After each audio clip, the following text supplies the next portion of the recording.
Hi everyone! Today we're going to design a pattern together using a style that I know you know is trending because you're seeing it all over fabric, wallpaper, home decor. It's called Craftsman. And what this style does is it uses mathematical points on the canvas to design a pattern layout that kind of defies time and defies trends. I mean, look at pattern designers like William Morris, who are somehow still trending even though he's been not alive for a very, very long time.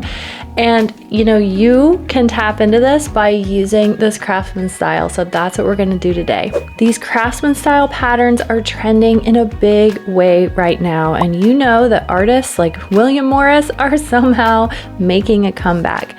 You, my friend, can be one of those trending artists. Let's dive into the process right now. You could do this on your iPad, but you could also do it on paper. So if you're not an iPad person, just grab out a piece of paper and let's do it. By the way, I'm Liz Kohler Brown. I'm a surface designer and hand letterer who loves helping people find their style and sell their work. So let's start by talking about the most important thing to know about Craftsman patterns, and that is that they are not random. They're not just pretty flowy vines. They're actually based on a system, and they're all based on some kind of system that builds the layout, the underlying structure of the pattern. I think that's what makes them so timeless, is that they're tapping into the human need for order and math and grid systems. So that's where we're going to start. This is an example of how you might start, but let's start from scratch so you see this from the very beginning. I'm going to make a new canvas, 3000 by 4000. You could do this at any size, but this is just a size that I like. Then we can do canvas, turn on the drawing guide, edit drawing guide, and you can do this however you'd like, but with your grid size, if you set it to, for example, 1500, that means your blocks will be 1500 and then 1500, and that makes 3000. So we could do it by 4 by doing 750. So if 750 pixels is my grid size, then I have 1, 2, 3, 4 columns. So you just need to divide the width of your canvas by the number of blocks you want and enter that as the pixel size for your grid. So I went with 750, grid size is 750. Let's bump up the thickness so it's really easy for you all to see. Bump up the opacity so you can really see it. We don't want to mess around here, and I'm going to make it orange. So you really see that grid system, right? Now let's make a new layer. Get any color, get your sketching pencil, and I'm going to go to Canvas, Drawing Guide, Symmetry, Options, and we're going to do Quadrant Symmetry. So once we start drawing, we'll be drawing in, you could do quadrant, you could do vertical symmetry, whatever you want to do here. But first, on Edit Drawing Guide, we need to use our grid. So going back to our grid system, we need to draw some kind of structure for our pattern. So let's say we want to have the intersection of this part of the grid have an element on it. This element might be a flower, it might be a leaf, it might be a bird, whatever you want it to be.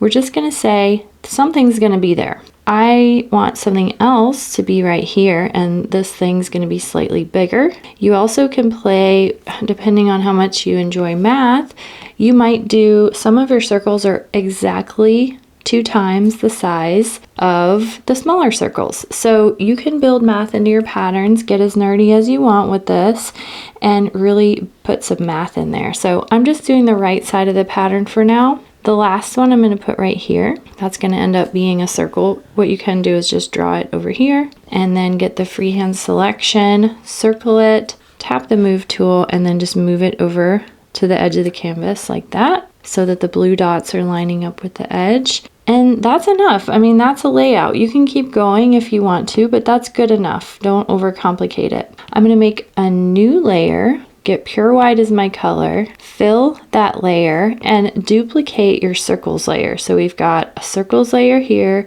and I've duplicated it. I'm going to swipe on that and the white layer, press the move tool, and flip horizontal, just so I have a reflection on the opposite side. So now that we've set up that grid system, we can optionally draw the grid on here. So if you want to be able to see the grid while you build your pattern, then you should just go ahead and draw this. It's optional. You can just see your circles, that's fine. For this practice, I'm going to go ahead and draw my grid on here, but you don't have to do that. So once you get that grid on there, you can go ahead and turn on your assisted drawing. Now, I would say Quadrant would be the easiest because it's going to be faster.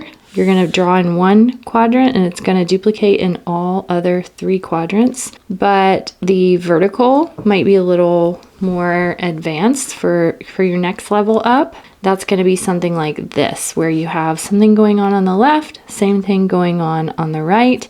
These are beautiful. Just that mirrored feel can be really nice. So go with what works for you here.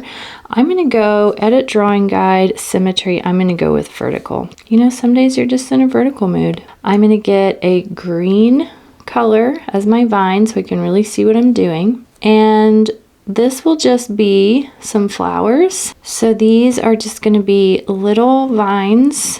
And one thing to think about is we've got that grid system down. Why not use it?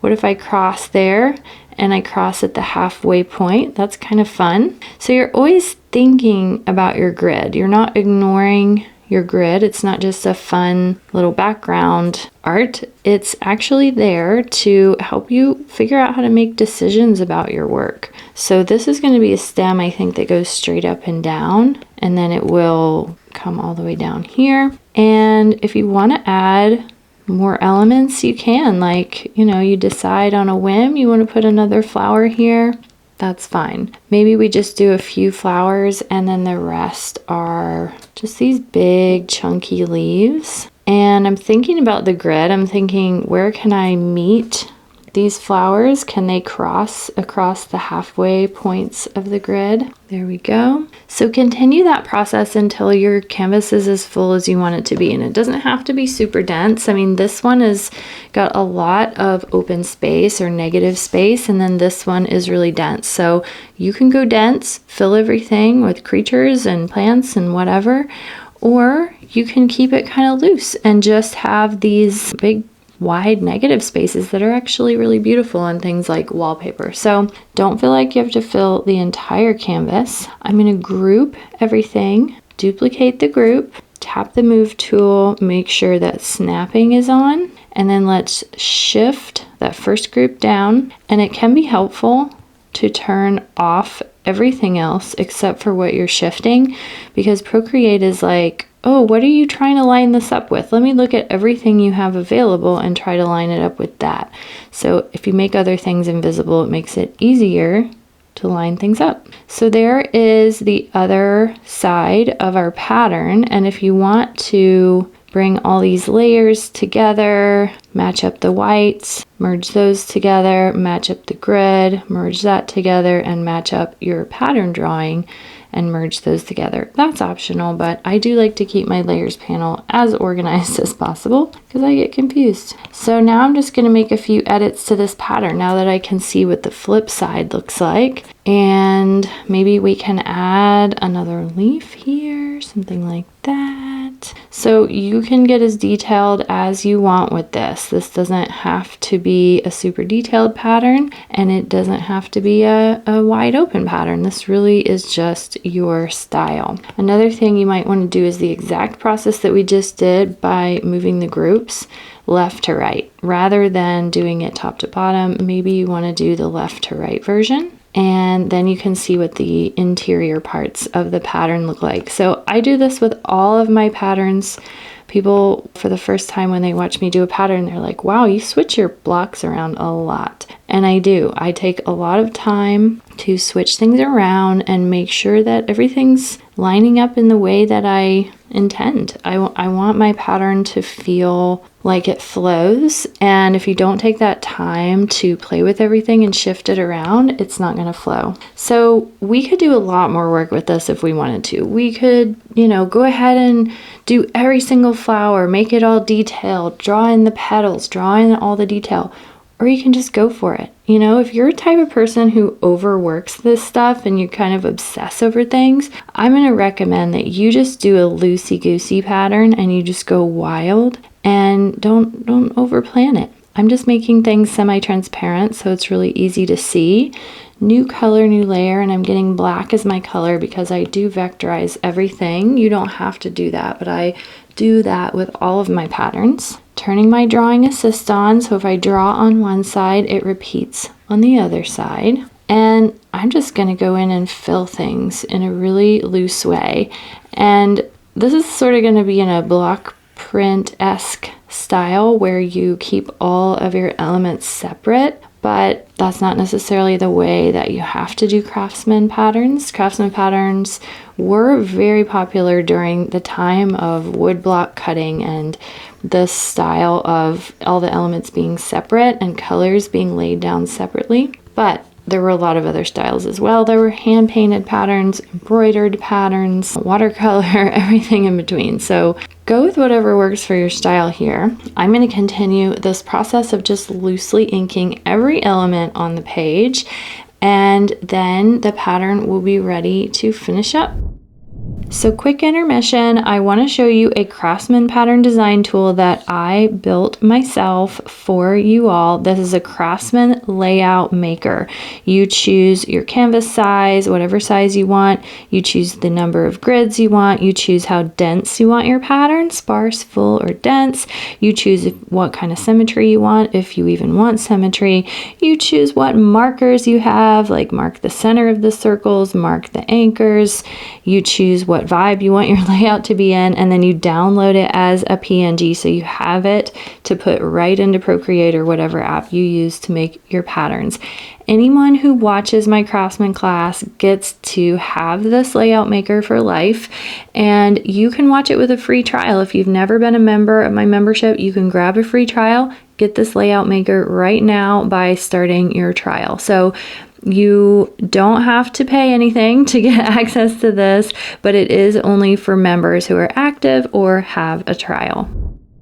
So that really would be all I would need to do on this layer. And if you're like me and you vectorize your patterns, this is where you need to make some little guides on the outside of the pattern, and then group everything you have, duplicate the group, make that first group invisible. That's like your master that you just made invisible. And then we're gonna duplicate this 4 times and shift these little guys to the corner, because if you vectorize, you don't want to touch the edge of the canvas, right? Because that makes it really hard to match up your patterns after you vectorize them. So if you have no idea what vectorizing is, we're going to put some links below to help you understand that. We have more tutorials on the channel where we show exactly how this process works. So I'm not going to do the full vectorization process, but I'm going to show you how I would set up this pattern in the end. So once all of these elements are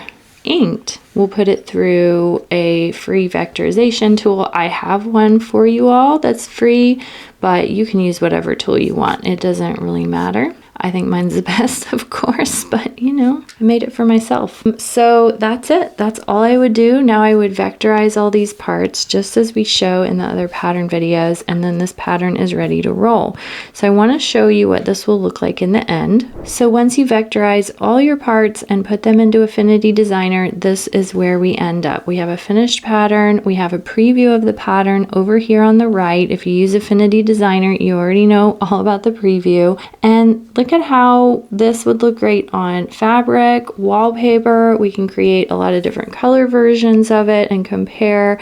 But you know, it didn't take me that long to build the pattern, right? And then the vectorization process is like 5 minutes. So this all in all is not a super difficult process. Now you can spend more time on Craftsman patterns. You can spend days on a Craftsman pattern if you want to, but it's totally optional. So I hope you all enjoyed that tutorial. Remember that we have a Craftsman class inside my membership, The Studio, where I share Craftsman layouts.